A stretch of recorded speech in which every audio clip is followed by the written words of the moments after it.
नमस्कार। आज 213 भानु जयन्ती कार्यक्रम।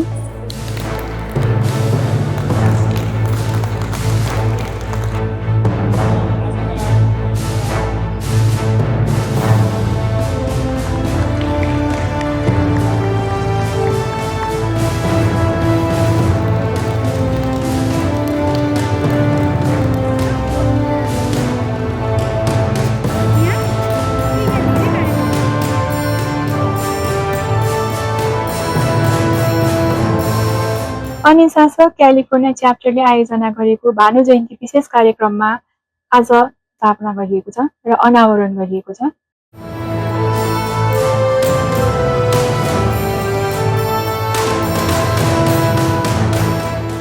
र यो कार्यक्रममा नेपालबाट डाक्टर नवराज लम्साल, अच्युत घिमिरे बुलबुल र अन्य धेरै साहित्यकारहरू पनि उपस्थित हुनुभएको थियो। आफ्नो कुरा भन्न सक्दैन, श्रीमान र श्रीमती बिचमा दरार हुन्छ।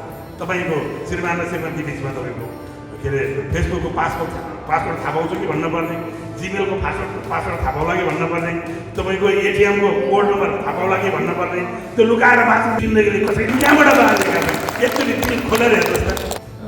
सम्भवतः साहित्यका रूपमा अथवा भावनाका रूपमा, शालिगका रूपमा एसियाभरि छरिसकेको 213 वर्ष भइसक्दा पनि एसिया महादेशबाट बाहिर आउन पाएको रहेछ। मैले 1 महिना जति अगाडि उहाँहरूसँग कुराकानी पनि गरेको थिएँ, एउटा इन्टरभ्यू सानो, त्यति बेलै थाहा पाएको हुँ। 213 वर्ष वृद्ध हाम्रो बराजुलाई बोकेर क्यालिफोर्नियामा ल्याएर उठाउनु भएकोमा सबभन्दा पहिला त शासनलाई धन्यवाद। अब लाग्छ बाँध फुटेर भङ्गारिने छैन, जीवनका प्रहरेहरू खाडी भाकामा बाँध्नुपर्ने छैन। तिमीले खसमका खाती बिरहका सुस्केराहरू मलाई तिम्रै हात समाएर हेर्नु छ खताडाबाट हो, मलाई तिम्रै हात समाएर हेर्नु छ खताडाबाट खलङ्गा। अनाथ खोलीको ओह्रालो झरेर शैलेश्वरीमा कसम खाई, अनाथ खोलीको ओह्रालोबाट झरेर शैलेश्वरीमा कसम खाई। क्यानभासभित्र शुक्लका रङहरू साथमा खेल्नु छ, तालमा उत्तर मिलाउँदै जीवनका गौरव। व्यक्ति चरित्र छैन भने त्यो मान्ने होइन भनेर फालिदिने चलन छ। तर एउटा युफोदेखि आएको हो भने सामाजिक चरित्र पनि महाकाव्य हुनसक्छ। अब थाहा ल, मैले थालेको छु चोली गोली महाकाव्य भनेर मैले थालेको छु। यो मास्टरको बोली नै चर्को छ, यो त होइन भ्याउँदै। हजुर,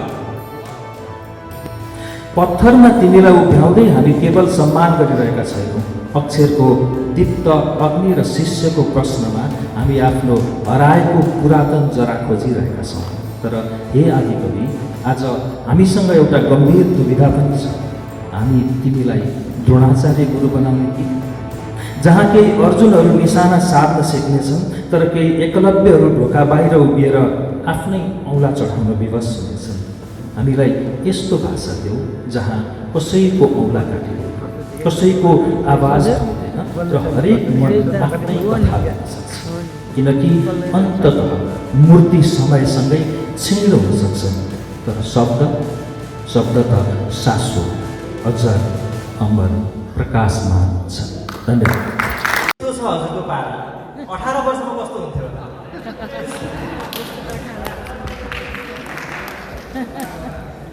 यी शब्द चाहिँ मैले हाम्रो आदरणीय श्रीराम थापाजीबाट साबत लीला सुन्न भनेर यसै बखतमा मन भो मलाई अति। जय राधे।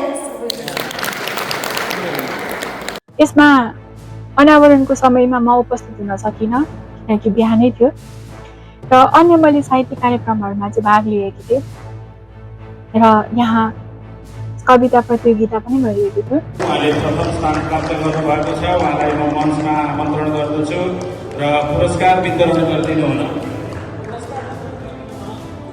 आजका सभाका प्रमुख अतिथि, हाम्रो कार्यक्रमका प्रमुख अतिथि आदरणीय नवराज लम्सालज्यूलाई हार्दिक अनुरोध गर्दछु, जसको स्पोन्सर गर्नुभएको थियो अनिल हरियाणले।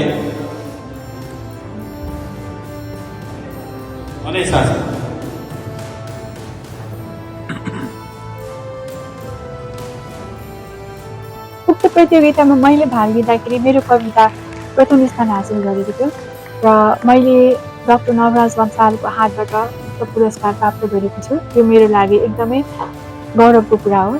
किनकि मैले उहाँहरूलाई नेपालमा हुँदा कहिले पनि देखेकी थिइनँ। मैले जसरी रेडियोमा देखिने सुन्ने आवाजहरू मात्रै थियो, मैले प्रत्यक्ष उहाँहरूसँग मेरो भेट भएको थिएन। त्यसैले पनि मेरो लागि गौरवको कुरा छ र मैले आज हासिल गरेको यो उपलब्धि यो भिडियोमा कैद गरेर राखेको छु। कस्तो हुन्छ सुनेर प्रतिक्रिया दिनुहुनेछ भनेर आशा राख्दछु।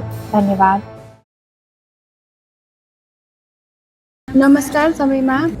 अनि शासक क्यालिफोर्निया च्याप्टरद्वारा आयोजित आदिकवि भानुभक्त आचार्यको शालिग स्थापना तथा अनावरण समारोह एवं भानु जयन्ती विशेष कार्यक्रममा सहभागी हुन पाएकोमा आफूलाई गौरवान्वित महसुस गरेकी छु।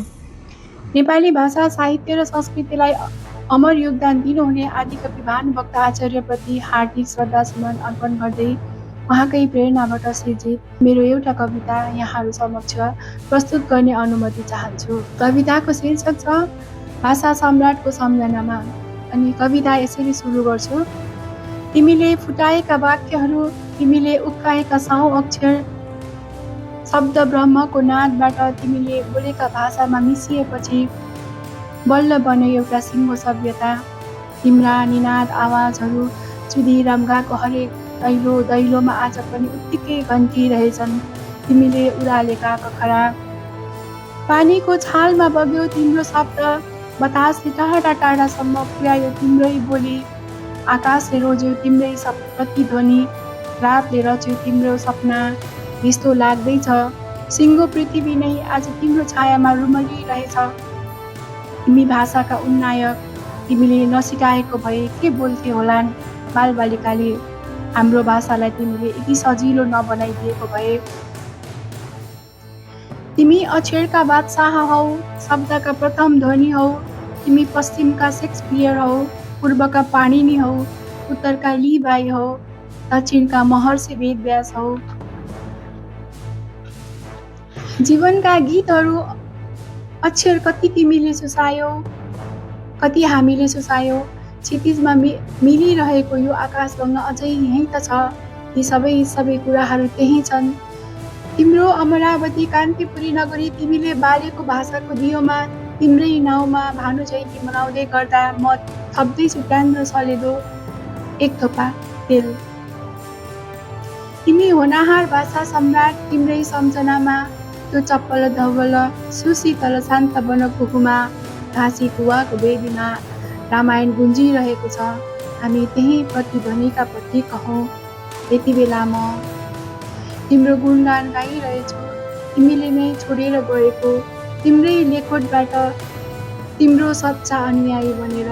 Thank you.